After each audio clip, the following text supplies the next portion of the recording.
রাসূলুল্লাহ সাল্লাল্লাহু আলাইহি ওয়াসাল্লাম বলেছেন, কোনো ব্যক্তির মিথ্যাবাদী হওয়ার জন্য এতটুকুই যথেষ্ট যে সে যা শোনে তাই বলে বেড়ায়। সহিহ মুসলিম 5। অথচ আমরা কান দিয়ে চুবন করা তো দূরের কথা, অনুমান করেই কত কথা যে নিজ দায়িত্বে প্রচার করি তার কোনো ইয়ত্তাই নেই। বিশেষত আমাদের আত্মীয় স্বজন, পাড়াপড়শি কিংবা সহকর্মীদের ব্যাপারে এটা বেশিই করি। এখান থেকেই উৎপত্তি হয় চকলখড়ি, গীবতের মতো মারাত্মক গর্হিত কাজ।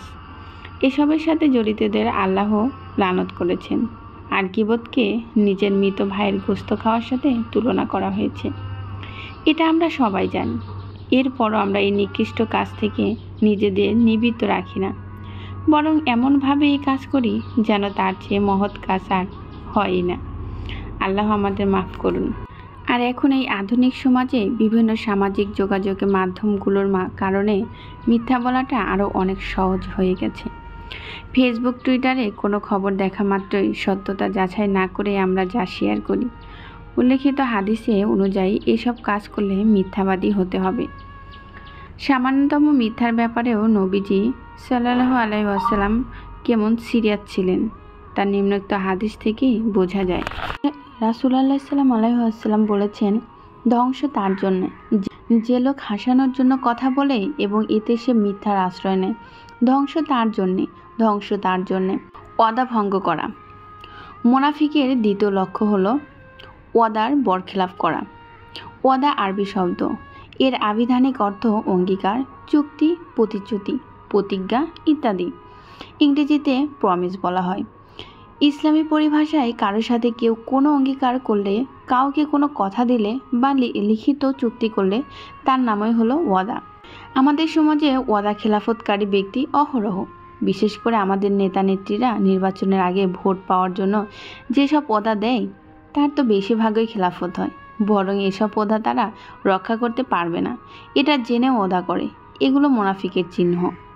আমরা ব্যক্তির জীবনেও ছোট বড় সকল ওয়াদা রক্ষা করার চেষ্টা করব, হোক না সেটা সময় মতো কোথাও উপস্থিত হওয়া কিংবা সময় মাফিক লেনদেন করা।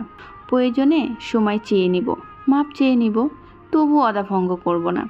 দেখা যায় কারো থেকে 7 দিনের জন্য টাকা ধার নিয়েছি, কিন্তু সেটা ওয়াদা মাফিক ফেরত দিতে পারছি না। আমাদের উচিত যিনি আমাদের সাহায্য করেছেন তার কাছে অতিরিক্ত ক্ষমা চেয়ে সুন্দরভাবে আরও সময় নেওয়া। কিন্তু আমরা করি তার উল্টোটা। মোবাইল রিসিভ করা বন্ধ করে দিই, ফেসবুকে ব্লক করে দিই, কিংবা মেসেজ নোটিফিকেশন অফ করে দিই, অথবা সিন করেও রিপ্লাই দেই না, অর্থাৎ সকল যোগাযোগ বন্ধ করে দিই। এমন ভাব নেই যেন আমাদের দুর্দিন আর আসবেই না। তিনি আমাদের ধার দিয়ে খুব খারাপ কাজ করেছেন, এখন তার উচিত এই পাপের শাস্তি ভোগ করা, আর আমি নিজ দায়িত্বে তাকে সেই শাস্তি দিচ্ছি। না, এমনটা কখনোই করা যাবে না। এটা মুনাফিকের লক্ষণ, আর আল্লাহ মুনাফিকেদের জন্য কঠিন শাস্তি প্রস্তুত করে রেখেছে। আমানতের খিয়ানত করা। মুনাফিকের দ্বিতীয় লক্ষ্য হলো আমানতের খিয়ানত করা। আমানত আরবি শব্দ, এর মূল শব্দ আমনুন, যার বাংলা অর্থ নিরাপত্তা। আমনুন থেকে আমানা করলে অর্থটা আরও বেড়ে গিয়ে হয় বিশ্বস্ততা। ট্রাস্ট অর্থনিস, অর্থাৎ আমানত শব্দটির সাথে দুটি শব্দ জড়িত, বিশ্বাস ও নিরাপত্তা। পারস্পরিক নিরাপত্তার ব্যাপারে একে অপরকে পূর্ণাঙ্গ বিশ্বাস করাই আমানত।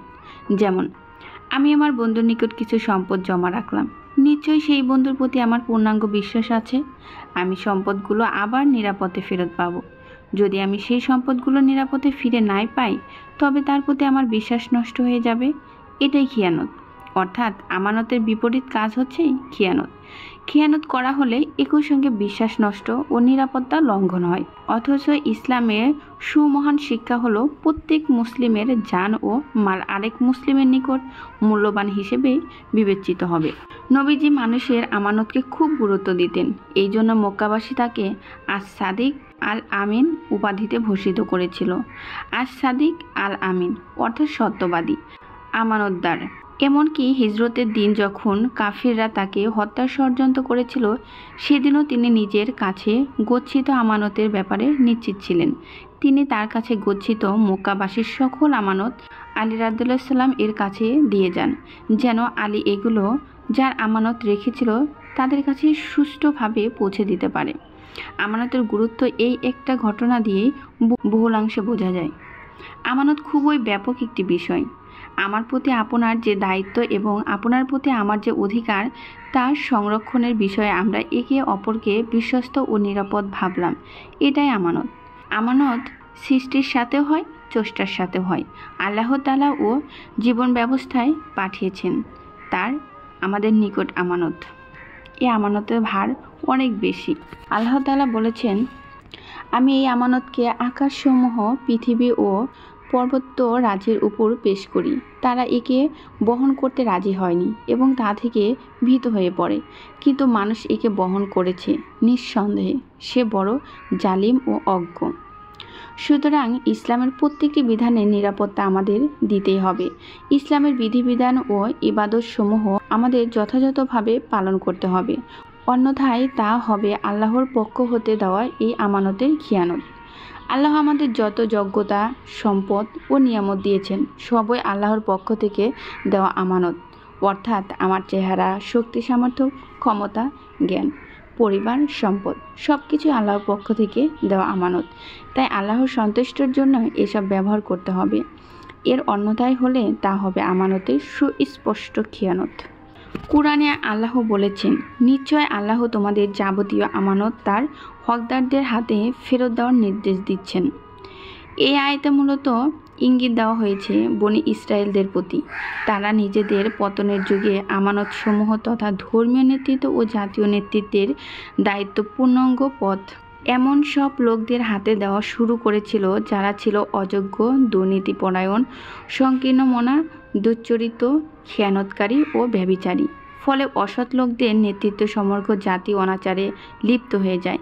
এক পর্যায়ে তাদের আল্লাহর আযাবে পতিত হতে হয়েছে।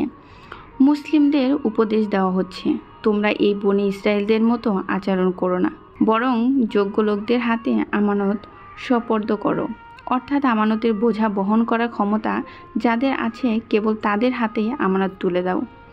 বিশ্বনবী একদিন সাহাবীদের আমানত নষ্ট করার শাস্তিগুলো সম্পর্কে আলোচনা করেছিলেন এবং বলেছিলেন, যখন আমানতকে নষ্ট করা হবে তখন তোমরা কিয়ামতের অপেক্ষা করবে। সাহাবীরা জিজ্ঞাসা করলেন, ইয়া রাসূলুল্লাহ, আমানত কিভাবে নষ্ট হবে? রাসূলুল্লাহ সাল্লাল্লাহু আলাইহি ওয়াসাল্লাম বললেন, যখন কোনো দায়িত্ব অযোগ্য ব্যক্তির উপর ন্যস্ত করা হবে তখনই কিয়ামতের অপেক্ষা করবে। যারা যেই চেয়ারে বসার যোগ্য নেই, জোর খাটিয়ে সেই লোক যদি ওই চেয়ারে বসে তাহলে সেটাই হলো আমানতের খিয়ানত। যেমন খতিব হওয়ার যোগ্যতা নেই কিন্তু লবিং করে খতিব হয়েছেন, জনপ্রতিনিধি হওয়ার যোগ্যতা নেই, অন্যায়ভাবে জনপ্রতিনিধি হয়েছেন, বিচার করার যোগ্যতা নাই কিন্তু প্রভাব খাটিয়ে দেদারসে এলাকার বিচার আচার পরিচালনা করছেন, কোনো বিশেষ সুবিধা পাওয়ার যোগ্য নয়, অনৈতিকভাবে সেটা অর্জন করেছেন, এগুলোই সবই আমানতের খিয়ানত। একজন কর্তা ব্যক্তির দায়িত্ব ও গুণাবলী কী হবে তাও আল্লাহ বলে দিয়েছেন। আল্লাহ তাআলা বলেন, এরা এমন সব লোক যাদের আমি যদি পৃথিবীতে কর্তৃত্ব দান করি তাহলে এরা নামাজ কায়েম করবে, যাকাত দিবে, ভালো কাজের আদেশ দিবে এবং খারাপ কাজে নিষেধ করবে, আর সমস্ত বিষয়ের পরিণাম আল্লাহর হাতে। তাই নেতা বা কর্তা ব্যক্তি নির্বাচনের ক্ষেত্রে সতর্ক থাকতে হবে। কোনো অযোগ্য ব্যক্তিকে দায়িত্বপূর্ণ পদের জন্য নির্বাচন করাটাও আমানতের খিয়ানত। একজন মসজিদের ইমাম নির্বাচনের ক্ষেত্রে আমরা যেমন তার ঈমান, ইলম, আমল ও আখলাস বিবেচনা করি, তেমনি সমাজের নেতা নির্বাচনের ক্ষেত্রেও তার সততা ও যোগ্যতা দেখতে হবে। এই আয়াতে আল্লাহ তাআলা নেতার 4টি গুণাবলীর কথা বলেছেন। নামাজি হবে, নামাজ কায়েম করবে, যাকাত পরিশোধ করবে ও যাকাত করবে, ভালো কাজের আদেশ দিবে এবং খারাপ কাজে নিষেধ করবে। এই 4টি গুণ যাদের মধ্যে থাকবে তাদেরই আমরা নেতা হিসেবে নির্বাচন করব। কেননা আল্লাহ এই গুণাবলী সম্পূর্ণ মানুষদেরই যোগ্য হিসেবে ঘোষণা করেছেন। একজন ব্যক্তি একটি পদের জন্য যোগ্য নয়, কিন্তু আমি যদি স্বজনপ্রীতি করে কোনো অযোগ্য ব্যক্তিকে ওই পদে নিযুক্ত করি তবে তা হবে আমানতের খিয়ানত। নিজ দলের বা পছন্দের লোক হওয়ার কারণে চরিত্রহীন, দুর্নীতিপরায়ণ লোককে বড় কোনো পদে বসাই, নেতা হিসেবে নির্বাচিত করি, ভোট দিই, তবে তা হবে আল্লাহর ঘোষণার বিপরীত এবং আমানতের খিয়ানত, স্পষ্টতই বা মুনাফিকি চরিত্রের অন্তর্গত।